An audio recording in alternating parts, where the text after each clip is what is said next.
applies to all members of the family. And I am super excited to just officially kick off your partnership here at the Lighthouse. So take it away. Thank you, thank you, thank you. I'm ready. I'm going to give everyone like brief overview where we're starting, where we're going, so everybody's got a little timeline of kind of where this is headed. So I first want to start just a quick introduction. I'm Dr. Derek. So if any of you didn't see the introduction, I'm Dr. Derek Mobley. Dr. Devin's last name used to be that many years ago. So I lovingly still refer to myself as Devin's little brother. So if you ever hear me say that, I'm not going to say business partner. I'll probably always say Devin's little brother. But Dr. Devin, I wanted to give her a quick shout out. She means so much to me personally, obviously, as my big sister. But I honestly, when I describe people, so I have an office here in Charleston, South Carolina. And when people ask me about my older sister that's a chiropractor, I tell them, she's almost 10 or 11 years older than me. She's kind of like mom number two. That's just how Dr. Devin gets referred to. But as it pertains to chiropractic and the Lighthouse, Dr. Devin has a very big heart. She's like an energy bunny. A lot of you know that about her. But one of the things that I love about chiropractic is there's a common phrase we use all the time called give, love, serve. Like that's our goal in chiropractic, is to give and love and serve. And that is everything that Dr. Devin does. She has so many ideas. She wants to help so many people, but at the heart of it, she wants to give chiropractic. She wants to love on you, all of you that are patients of hers, and she wants to serve you. And that's even what is leading us here tonight to do a Raising Healthy Families workshop, is so that we can serve you as best as we possibly can. So I want to introduce you to my family there on the right. So I'm holding my third, Juniper. Dr. Jess, you can see next to me there, she's holding our baby Minnie. And then we've got our oldest Quinn next to Dr. Jess. Dr. Jess, she is Dr. Jess. And then all the way on the right is Cree, my one and only heir to the throne. So you'll be seeing them when we get back to the Lighthouse. When we get back to Wichita, you're going to be seeing them. We want everybody to get a chance to meet our entire family, because my family is why I exist, why I do what I do. And I want everybody to know about my family. So I want you all to meet them when we get back. But let's hop into the Raising Healthy Families Naturally workshop. Now, as we're getting into this, whenever I do a workshop, I like to do these. And so this is hopefully going to become a really popular theme at the Lighthouse, that we get to do these all the time. But my purpose for doing a workshop is there's a lot of information we're going to go through. I don't want you to try to take everything that we talk about tonight and start doing it tomorrow, because that's next to impossible. And it's going to be really easy to burn out on trying 100 new healthy things. So I want you to take one thing that you hear tonight and go, oh my gosh, I need to start doing that tomorrow. And I want you to implement it immediately. So you're going to have the recording from this. You're going to be able to come back and reference it at any time. But as you're going through this, try to take one thing that you're like, yes, I can start doing that tomorrow. And I want that to be your goal. Now, we're going to talk about a wide range of healthy topics, but I promise you, I'm going to warn everyone, I'm going to step on your toes. At some point tonight, I'm going to say something and you're going to go, ouch, like that's a really unhealthy thing that he just talked about, but I do that every day. That's okay. There's unhealthy things that me and my family do. Nobody's perfect, but it's okay for me to step on your toes every now and then, because that's how we grow. That's how we get better. So as long as we know that, let's hop right into it here. So I want to go through the basic things that we're going to talk about tonight. So we're going to talk about our current state of health. One thing I will tell you, I'm a self-proclaimed nerd. I love numbers. I love to look at trends and analysis and research. We're going to talk a little bit about numbers. We're going to talk about common children and childhood conditions. So a lot of things that kiddos are sick with, that are chronically growing up with. The 5 pillars of wellness, so the 5 things that we base all of our health decisions on. Some chiropractic neurology. Chiropractic to me is one of the most incredible forms of healthcare on this planet. But the fact that it implements or that it impacts your nervous system is the best part of what we do. So we're going to talk about some neurology.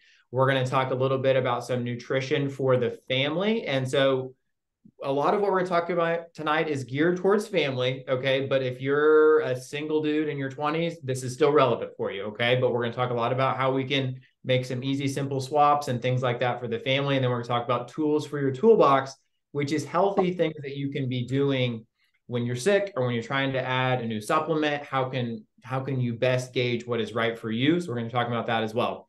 But we're going to talk about what we stand for. Okay, so I'm going to talk about some very important things to me. So the first thing you see there is God doesn't make junk. I'm wearing it on my t-shirt right now.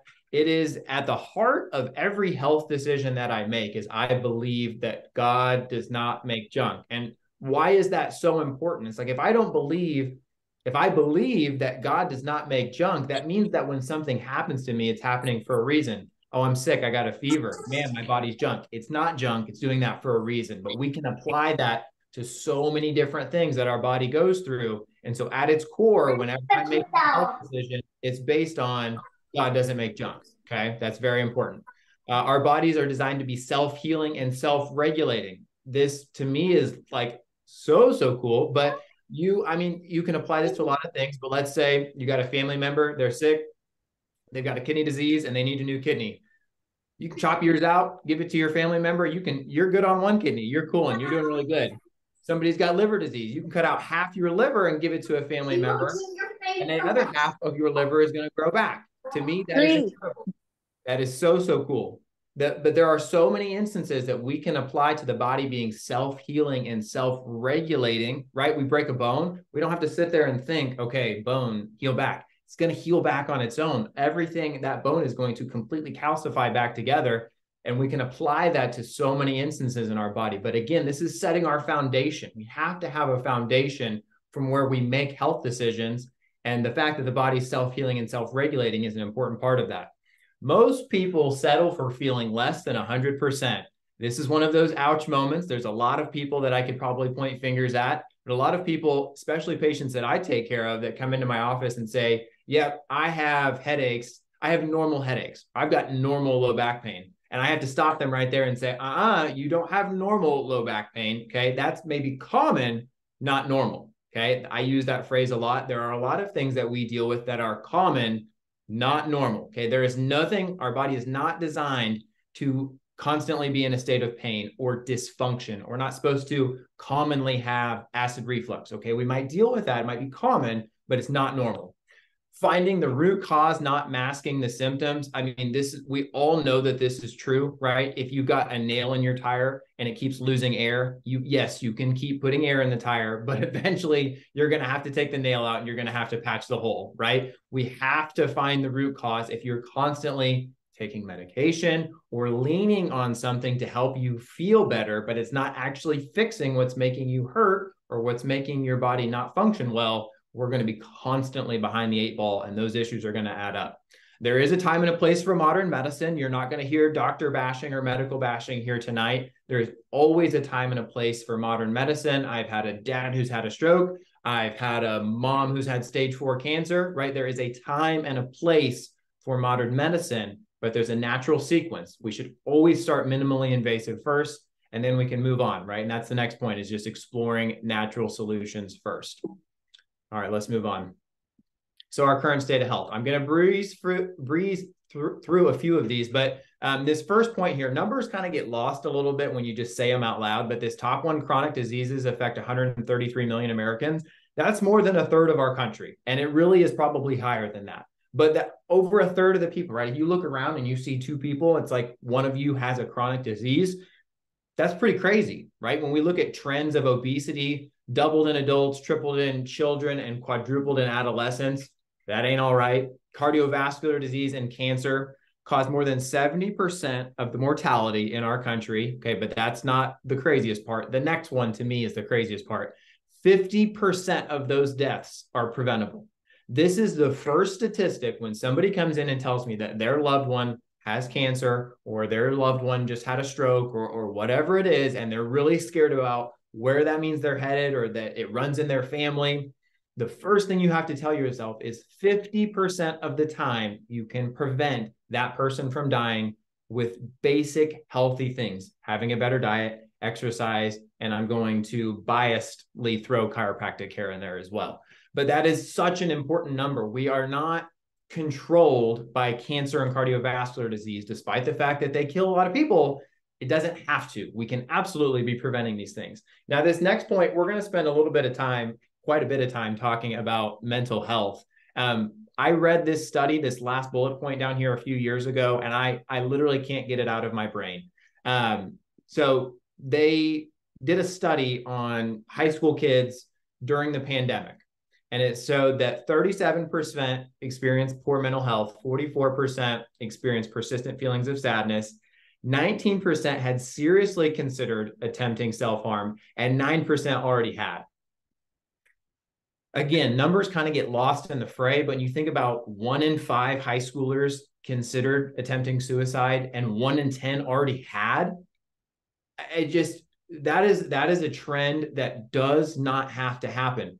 But again, as somebody who takes care of people, I take care of a lot of high schoolers, and I can attest to the fact that at least 90% of them mark down on their intake paperwork that they have anxiety, depression, or both. And I don't know about y'all, but when I was in high school, I don't remember looking around and seeing every person having anxiety and having depression. Certainly, I'm sure that there were that people that did have that, but it was not the overwhelming majority.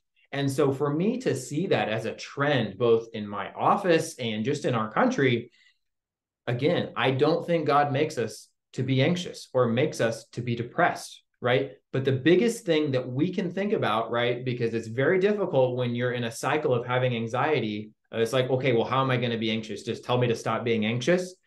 What we have to think about is how can we help our body to fight anxious feelings?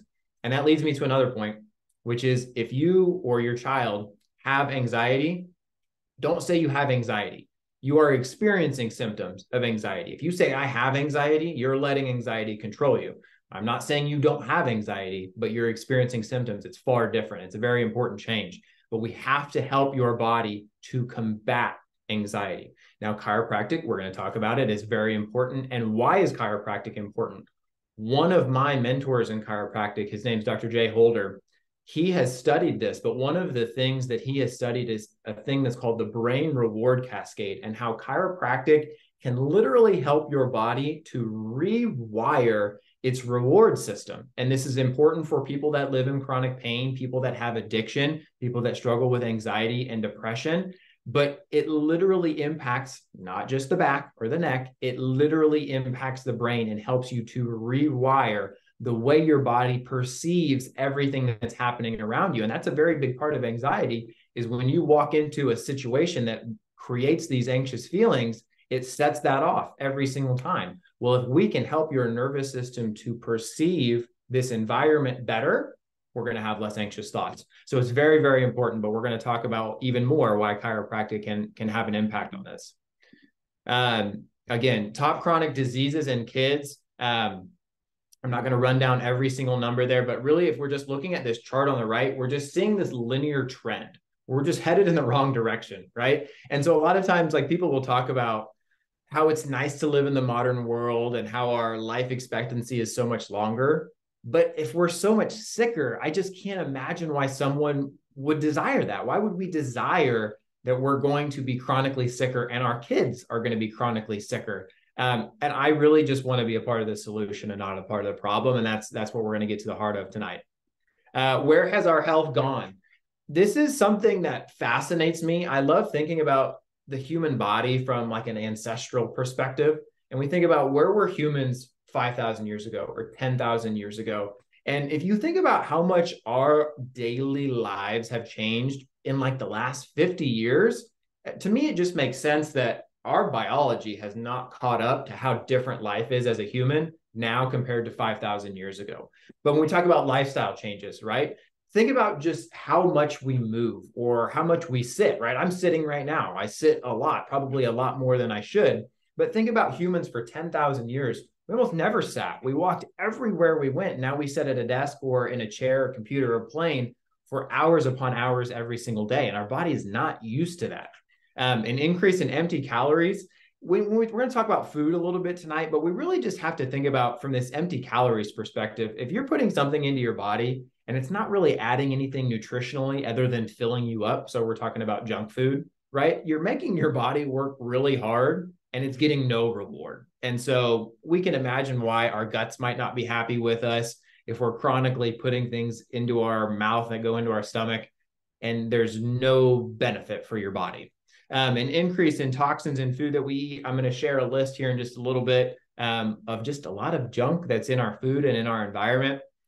Decrease in movement. Again, I already kind of hit on this, but I'm gonna talk a little bit later. A really cool research study that I heard very recently about if you don't exercise at all right now, and you go from 0 days a week to 3 days a week of mild to moderate exercise, I'm going to tell you in a little bit just how good that is for your body.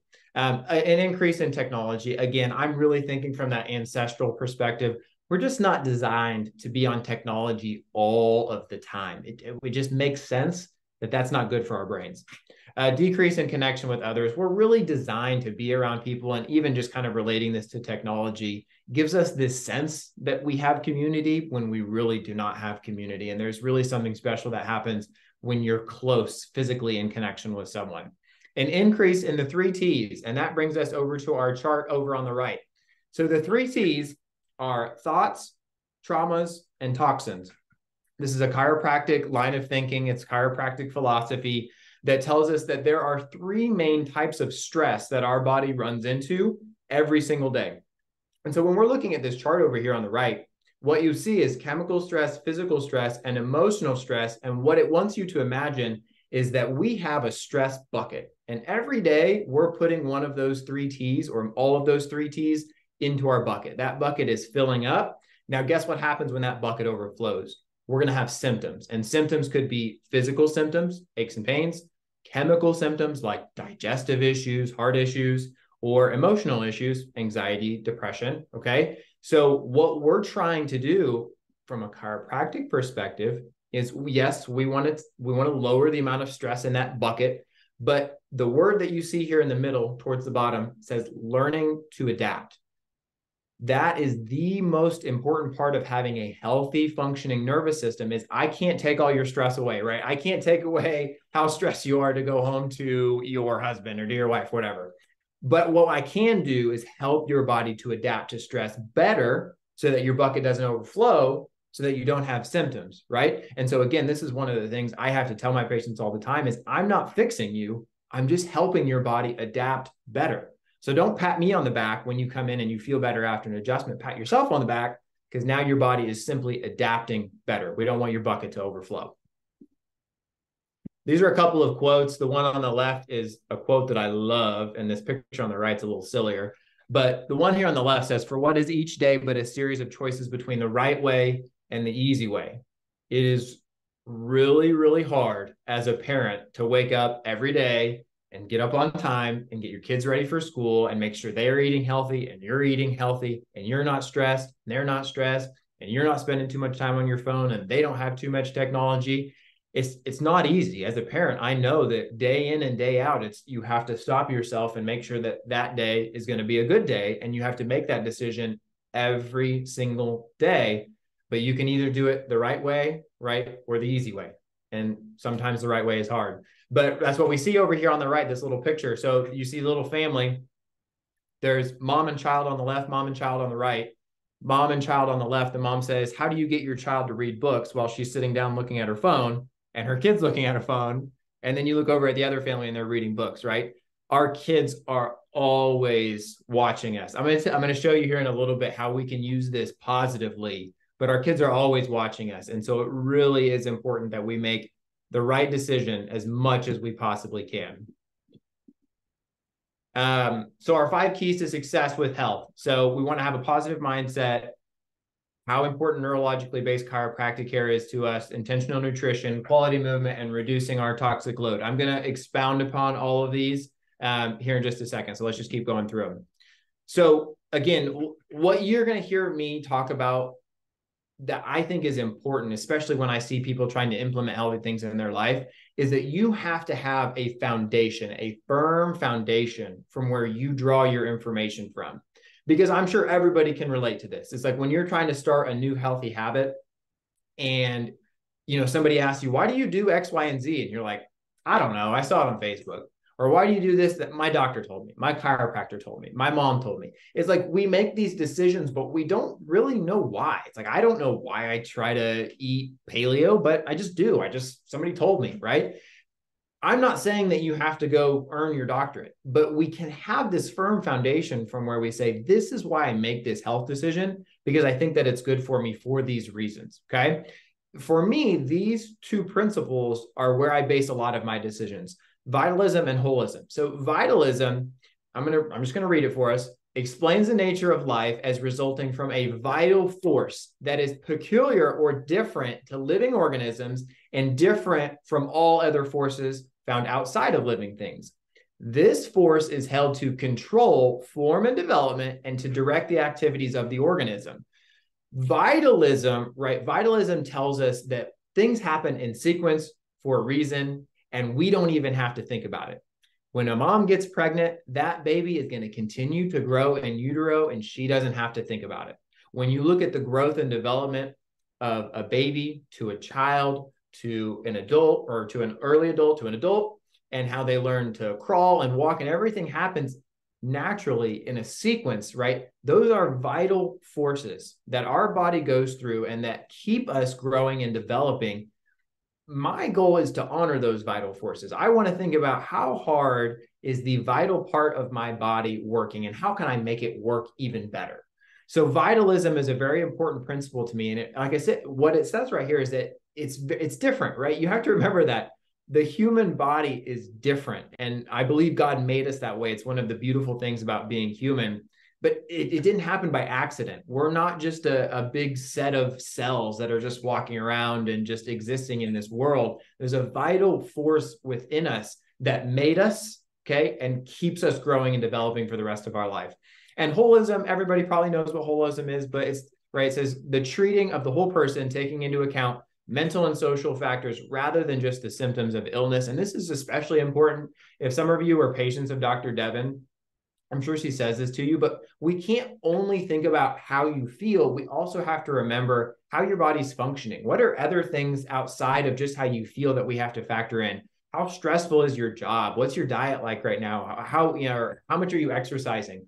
We can't simply think of just one thing, like how you're feeling. We really have to take into account you as an entire person. And that's what holism is. But these two things form the foundation from where I make a lot of my health decisions. I'm always going to draw back to what is the vital part of my body growing and developing doing? How can I support that if I'm making a new health decision? So our tips for applying our 5 keys. So mindset, prayer, meditation, yoga, love notes, family meetings. One of the things I wanted to really just talk about tonight, I can't take credit for this. This was actually a friend of mine that encouraged me to start doing this. But for those of you that are parents, next time you're hanging out with your spouse, I want you to be close to your kid, just in earshot so that they can hear you. Maybe they're playing or something.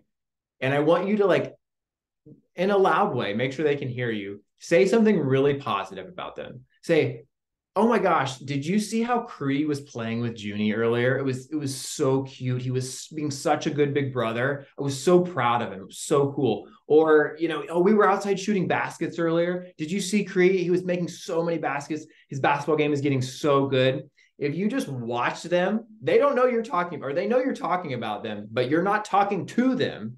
And they just, the way they light up as you're talking behind their back in a very positive way. It's so incredible how much mindset impacts kids as they're growing up. But these are things that we try to do as a family. We try to pray together. That's very important to us. There's plenty of, if you get on YouTube, there's plenty of resources for doing family yoga, family meetings where we just try to, like, sit down, say what we're thankful for, air out grievances. All of those things are very important for maintaining a positive mindset. Nutrition, we're going to hit on this in a little bit, but I'm a very big proponent of simple swaps. So again, really just trying to keep it easy on yourself. There's a lot of good, healthy companies that are making things like snack food where we can get rid of just our nasty potato chips and maybe implement something a little bit healthier. So I'm going to give you some simple swaps here in a little bit. Making food fun. Paleo, I'm a big believer in not necessarily paleo like you have to be paleo, but what I love about paleo is it's whole food. Like, we should just simply be eating food that was already here, right? So again, kind of coming back to this perspective of how is our body made, I think we should probably be eating foods that are very naturally occurring, that didn't require a lot of prep work or things that are unnatural going into our food for us to try and eat and digest. Movement. So again, I have a cool study I'm going to tell you, but trying to do things that you enjoy as a family, keeping it simple. Unlike all other things, your kids need to see you doing it. I read an amazing study that says if you are a person that works out 0 days a week and you go to 3 days a week of mild to moderate exercise of 15 to 30 minutes, so think like going for a 10 to 15 minute walk every day and maybe doing like 10 to 15 minutes of yoga 2 or 3 times a week. They found that if you did that 3 days a week, it had almost a 50 to 75% overall health impact on you. And what that means is your body is essentially 50% more efficient and healthier if you're doing mild to moderate exercise 3 days a week. Okay. So just think about it like you're 50% healthier with 3 days of a little bit of walking and yoga. And then what they did is they studied people that work out 3 to 4 days a week and bumped them up to 5 to 6 days a week of moderate to intense exercise. So think about your crazy CrossFitters or your marathoners, right? And so when they're doing that 3 days a week and they go up to 5 days a week, it was a 10% or less benefit. Okay. So what that means, right? If you're sitting in your chair right now saying, oh, I want to work out, but I don't know what to do, start going for a walk. If you do that 15 minutes, 3 or 4 times a week, you are going to be better off than the person who's trying to go from 3 days a week to 5 days a week that's working out crazy. It's not that there's not a health benefit for those people, but it's not as much as just you going from 0 to 3 days. We have to remember that. I know that it's hard to just get up and go for 15 minutes, but that is one of the awesome things that you can just go do with your kiddos. 15 minutes, knock it out, and you're already 50% better than you were before. Let's move on. Toxins. Again, I try to keep toxins so simple. We just have to try to keep it out of your water, out of your food, and out of your environment as much as possible. I'm going to give you a list of things that you can. But one of the things you see under here is it says, take pride in your personal products. Take pride in your food. Sometimes it's weird, right? Being the weirdo that's eating all the healthy stuff. But once you start eating good, you don't want to do the other stuff. I can remember when I really turned my diet around. And then I went on a binge of eating like really crappy fast food for a while. I was traveling and I felt awful. I felt so bad. And you just learn that if you're going to eat fast food all the time, well, sure, your body will get used to doing that. But should you do that? No, like your body shouldn't be used to feeling like crap, right? It should be used to feeling amazing. And so you just have to take pride in that stuff. Chiropractic. So huge warning time. We're going to talk really nerdy chiropractic here for about 10 minutes. Chiropractic reduces physical stress on your body, improves your body's adaptability, and returns you to homeostasis, one of my favorite words. Homeostasis is just natural, normal function. Your cells and every organ, every system in your body is functioning how it's supposed to. We want to keep you at homeostasis, and I'm going to show you why getting adjusted regularly keeps you at homeostasis. This is it. This right here is why. This is my beautiful clip art triangle right here, my pyramid. Okay. We see on the right, your nervous system. We're looking at the pyramid right now. Okay. There's a lot of different systems of the body: cardiovascular system, musculoskeletal, circulatory system, digestive system.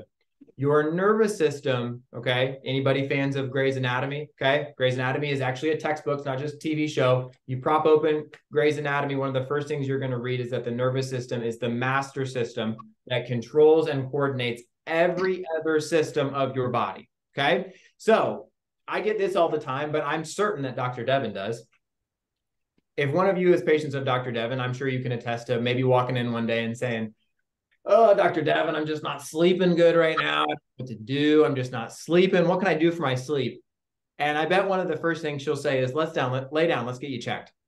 And you're like, what the heck? I just asked her if I could sleep better, and she's just telling me to get adjusted again. The reason that I do that in my office is because I cannot ensure that another part of the body or another part of your health is going to function well if your nervous system is not first functioning well. We have to have a firm foundation for all of the other things to function well. So it's paramount. We have to have a healthy nervous system first. Even when you look at a developing baby, the baby that's developing in mom, the nervous system forms first, every other system forms after that. under the control of the nervous system. It is so, so important to us. We're going to talk in a second here about neuroplasticity. Neuroplasticity is a newer concept within chiropractic, but we're researching it and seeing proof of it every day, which is that our brain and our nervous system gets stronger after we get adjusted. So I'm sure a lot of us can attest to this, but a lot of times we get adjusted because we want to feel better, right? And we think that maybe we get some temporary relief after an adjustment. But it's important to remember that your nervous system gets stronger every time you get adjusted. And so think about it more like exercise. Your muscles get stronger after a workout. Your nervous system gets stronger after an adjustment. We're also going to talk about the perfect storm, and that's really pertinent for kiddos and normal growth and development. So this is neuroplasticity. So this just tells us that the brain continually reorganizes itself by forming new neural connections throughout its life. This phenomenon is known as neuroplasticity, right? So a lot of when we think of the brain and our nervous system, it's like it just decays over time, right? It just gets worse. We get old, everything gets a little bit worse, but that's not true. Our nervous system is trying to get better all of the time, and there are ways that we can help it do that, right? So this says that recent studies suggest that the changes that we do see in the brain when we adjust the spine occur in the prefrontal cortex, and that part of the brain is the conductor. Okay, this is Dr. Heidi Havik. She's incredible. I'm sure a lot of you probably have heard of Dr. Heidi Havik in Dr. Devin's office. But the prefrontal cortex is like the conductor. It's a decision maker for us. Okay, it controls a lot of our emotions and a lot of our day-to-day decisions. And what they found is that when you adjust the spine, specifically the upper part of the neck, there's this immediate impulse up to the prefrontal cortex that helps it start functioning better. And that result lasts for a long time after an adjustment. It's not just a short-term thing, right? And so this is where we start relating things back to things like anxiety, right? So if we're making the conductor function better, if we're making the prefrontal cortex function better, you can imagine that if your decision-making is better, you're going to feel a little bit better. You're going to be less anxious about things because your nervous system and your brain are ready to handle the decisions that you're running into. So this is an extremely important context and concept, and we're going to hear even more about it as time goes on. But if we can impact your prefrontal cortex, we can have a massive impact on your overall health. Now we're going to talk about the perfect storm. The perfect storm is brought to us by Dr. Tony Ebel. And Dr. Tony Ebel sees almost exclusively kids, but not just kids. He sees neurodevelopmental disorders, ADHD, autism, pandas. He sees a lot of kids that have these chronic conditions, a lot of serious conditions. And he sees a lot of parents that are stressed because their kids are not well and they don't know what to do. And they've tried everything. And their last resort is to see someone that talks about the perfect storm. What the perfect storm is, okay, might step on some toes here. The perfect storm is a way for us to realize that stress that happens to a baby, or maybe a baby that's inside mom, can continue to affect it for many days and years after that. Okay, so let's talk about the perfect storm. It's like a sequence. Okay, so let's say mom, pregnant, having a really stressful pregnancy. Things are not going well. Okay, she's got some health issues. They got her on medication. It's not going well. A lot of times, guess what that leads to? That leads to birth not going well, more birth intervention. So things like C-section or induction or forceps or vacuum. And again, that happens a lot. Okay, well, that's not just happening to mom, that's happening to baby too, right? Then we bring baby into this world and maybe baby's not doing well because of the stress that it's already been through, right? It's just a few days old and it's already been through a lot. Well, maybe baby is really colicky or refluxy. So we put them on medication, right? Then baby's growing up a little bit and they're toddlers now, they're having chronic ear infections and we put tubes in their ears. And then they grow up a little bit more and they're experiencing ADHD, right?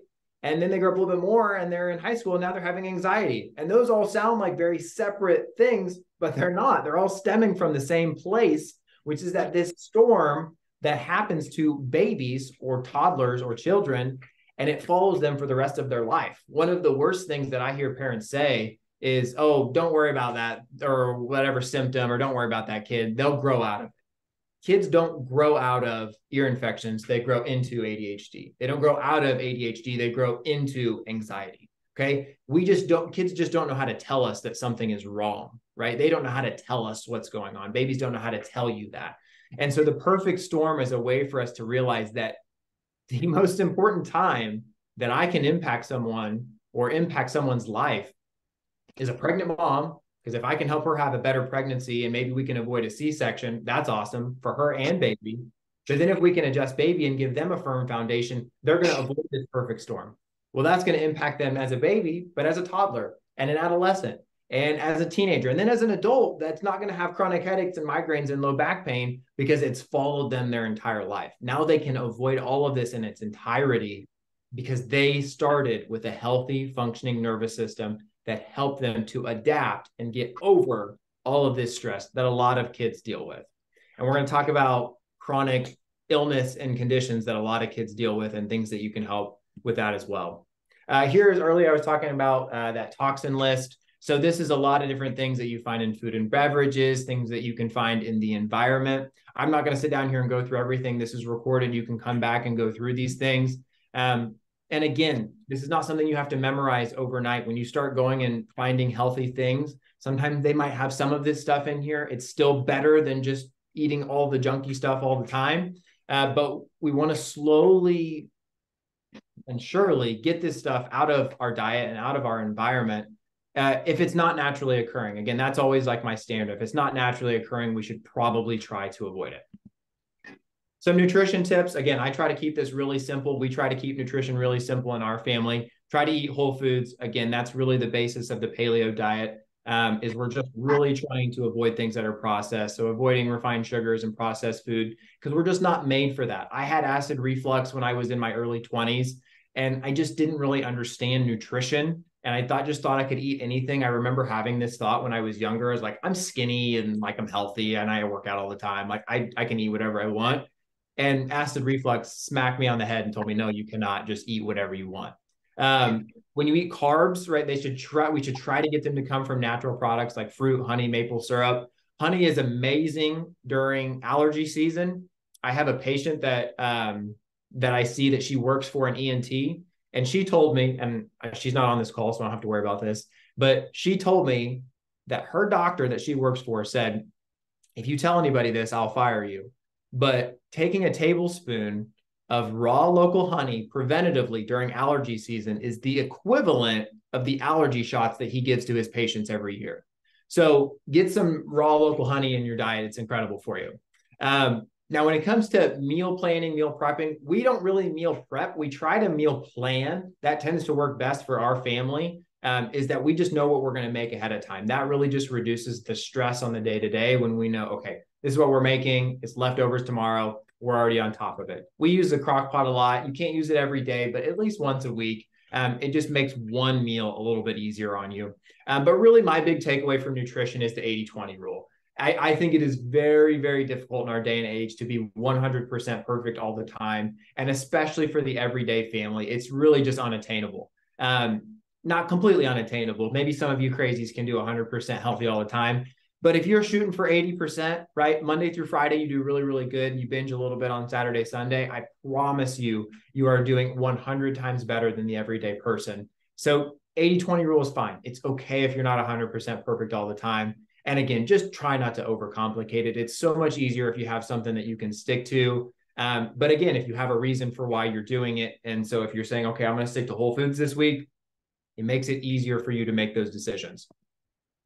So these are just some of the healthy brands that we like. Primal Kitchen is amazing for oils, for things like sauces. Like that's an easy way to find some very unhealthy things, is in like ranches and vinaigrettes and all of these things that have way too much sugar and way too much salt. Primal Kitchen is really good. Organic dairy products. Again, I'm not going to sit here and spout that only organic dairy is the only good type of dairy. It's just, at least you know that you're making the extra effort to try and get a dairy product that's a little bit better than just something that might have a little bit more processing to it. Vital Farms eggs is amazing. Siete is a really good brand for chips, and the chips taste really good. Again, once you start eating healthy things, you just don't even crave the junky stuff anymore. Smart Sweet is, if you got to have your sweet fix, that's candy. So at least you can have something that's got a little bit less sugar and a little bit better ingredients. Lesser Evil, another one of those companies that it's got really at least healthier focused food. These are simple swaps. Again, this is where I tell people, like, if you're trying to think like diet stuff, this is where I would start. Don't eat the crappy beef jerky. Try something like Archer. Don't eat Doritos. Go to Siete. Okay. All of these things, if you can just make one of these swaps, is going to leave you off a little bit healthier than you were before. And it's easy to do. You just have to go buy it. You just have to tell yourself, I'm not going to buy the other stuff. I'm only going to buy the good stuff. Again, a few more here. I'm going to kind of breeze past this stuff a little bit. You'll be able to come back to it and look at some of these simple swaps. I want to talk a little bit about, again, chronic illnesses in kiddos, but really talking about what is getting sick. Okay. Getting sick has such a negative connotation around it. And for some, partly for good reason. Okay. We shouldn't be getting sick all the time. Our kids should not be sick every month of the year. It's okay for them to get sick 2 or 3 times a year. They actually did a research study about that getting sick 2 or 3 times a year is like a software update for your body. Okay. It keeps it tuned up, right? Again, it's like exercise. It's exercise for your immune system. And that's okay. It's okay for your kids to get sick every now and then, for them to bring something home, right? It's okay for them to have their immune system built up a little bit. What's not okay is if they're sick all the time. But more importantly, what's not okay is if they cannot get over being sick. Okay. One of the best pieces of advice I ever got was from the first pediatrician that my kids ever had. We got really scared one day. Our daughter had a high fever. And so we ran in. Oh my gosh, what's going on? And he asked us, the first thing he did before we did anything, before we checked anything, he said, is she eating? She was breastfeeding at the time. We said, yep, she's breastfeeding. Well, good, because she's breastfeeding, because she's getting some immune support from mom. But also she's eating. Okay. Kids that are really sick will stop eating. And we said, okay. Is she sleeping? Like, yeah, she's sleeping pretty much like normal. Okay. That's another good sign. Kids that are really, really sick and their bodies are fighting really hard will not sleep well. And we said, okay. And then he asked us if she's peeing and pooping normally. And we said, yes. And he said, okay, that's another sign. Kids will stop peeing and pooping regularly if they are really, really sick. So if your kids are eating and they're sleeping and they're peeing and pooping, it's okay to let them work through a sickness naturally. Okay. We don't have to run and give them something to fight their symptoms if their body's doing okay fighting it. I'm not telling you to never give them medicine, but what I'm telling you is the body is designed. Think about it. For thousands of years, we didn't have medications and antibiotics. We let our body fight it, and that's okay. It's okay to let your body fight something as long as the body is fighting through it properly. I only get worried about kids or even adults if their body cannot keep up. If they can't keep up, if it's running you down, if you're extremely lethargic, that's a different thing. But we want to tune the body up, and chiropractic is one of those ways. I'll show you that here in a second. So here's just some natural things that we try to do to support kiddos when they're sick, if they got a cold, if they got the flu. Obviously, keeping hydrated. Breast milk, again, if you're a breastfeeding mother, and again, might step on a toe here, but if you're bringing a baby into this world, please, as hard as you can, try to breastfeed. It is so incredible. Another study, again, I just got endless studies in my head. I just read a study the other day that says that moms who breastfeed have a bacteria in their gut that gets released when they start breastfeeding, that goes up, that bacteria, it's a good bacteria, that goes up to their breast, and that bacteria fights breast cancer, and that it fights it. I believe it was by at least 50%, a 50% reduction in breast cancer for moms who breastfeed. But again, that's just how the body was made. We don't have to ask why that happens. Just God made us that way. But breastfeeding is incredible while a kiddo is sick. Rest and sleep, again, you just have to prioritize helping your body get over it. I'm going to stem down a few there. We really like to do baths with essential oils. Our kids respond really, really well to that. Elderberry syrup is really good. Getting adjusted. Okay. It shows down the research shows that it boosts the immune system. And again, why is that? Because the nervous system is connected to the immune system. And we know that there is an intimate connection there. So getting adjusted before preventatively, during to help you feel better, and after to help you recover, all of those are important. Fevers. Again, fevers are one of these things that I kind of I get really worked up about fevers because I just think they're cool. Like this has been intuitive to me since I was a kid. I can remember getting sick and I would throw on a sweatshirt and sweatpants and throw a blanket over myself when I was from a very young age. And I would just instantly tell my parents, I just need to sweat it out. I just remember, like, I would go get really warm and then I feel a lot better when I woke up. And it's just the body's natural defense mechanism. Bacteria and viruses can only survive at a certain temperature. So it's just really easy for the body to say, okay, we're going to smoke them out. We're going to get them out of here. So we just need to support the body. We don't want to let it get too high. And that's the time and the place when maybe Tylenol or something more natural like arnica can help the body maybe bring it down a little bit, but that's pretty rare. We almost never give our kids medication to try and bring a fever down as long, again, as they're working through it. We give them fluids while we're doing it, skin to skin for babies. Colloidal silver is one of our favorite supplements. We're going to get to supplements here in a second. I don't take a lot of supplements personally or give my kids a lot of supplements on a regular basis. The main reason for that is I'm trying to get it in their environment and their food, or in my environment and my food. I don't want to have to lean on a supplement all the time to help me process things well.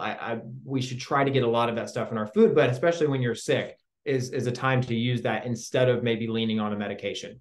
For ear infections, again, we use colloidal silver and then mullein garlic oil. You can just drop one little drop right in your ear. The stuff stinks really, really bad. But garlic is anti-inflammatory, it's antiviral, it's antibacterial, all of the good stuff. And then getting adjusted. You can see me adjusting a little babe over there. Chronic ear infections before coming to get adjusted and functioning really, really well and working right through those ear infections, not needing tubes after. Supplements, again, I don't take a lot of supplements, but I do have some brands that I like better than others. Mary Ruth's is a good brand that you'll find for a lot of kid supplements. Now is a brand that I trust a lot. They're not a big flashy brand. In fact, a lot of their supplements are really cheap, but they use the naturally occurring supplements. So this is like a whole nother talk, but a lot of vitamins that get made are made synthetically, and it's hard for your body to process a synthetically made vitamin. And so now, for most of their vitamins, uses the naturally occurring form, which is actually more expensive for them to do, but it's better for your body. So I just always try to do that as much as you can. Earthly is a really good brand. I honestly had not heard about this brand maybe until like the last year or so, but they have a lot of pride in their products and they use very quality ingredients. And so Earthly is a really good one, especially for families. They've got a lot of really good products. Okay, I can't even believe that we're already at the end of this. What I always try to do when I'm finishing up a workshop is, again, I want to kind of call back to the very first slide when I was talking about, I want you to take one thing away from tonight. We talked about a lot. We talked about so much, but I want you to remember back to one thing that I said, or one thing that you heard that you said, yeah, I can do that tomorrow. I can do that the next time that my kiddo is sick. I can implement this healthy thing or this strategy for my family. And then 6 months from now, you can do another one. And then a year from now, you can do another one. Where we can always add more. But one of the things that you're doing when you're adding that new thing is you're impacting you, but you're impacting your kids and their kids. You're having a generational impact on your health. And that's what this quote is. So this quote comes from BJ Palmer. BJ Palmer is the developer of chiropractic, and he's somebody that I admire so much. But BJ said, we never know how far reaching something we may think, say, or do will affect the lives of millions tomorrow. And I want you to small that down and think about how you can impact your kids, how you can impact your family, and how that's going to have a generational impact on your family's health when you do one healthy thing tomorrow.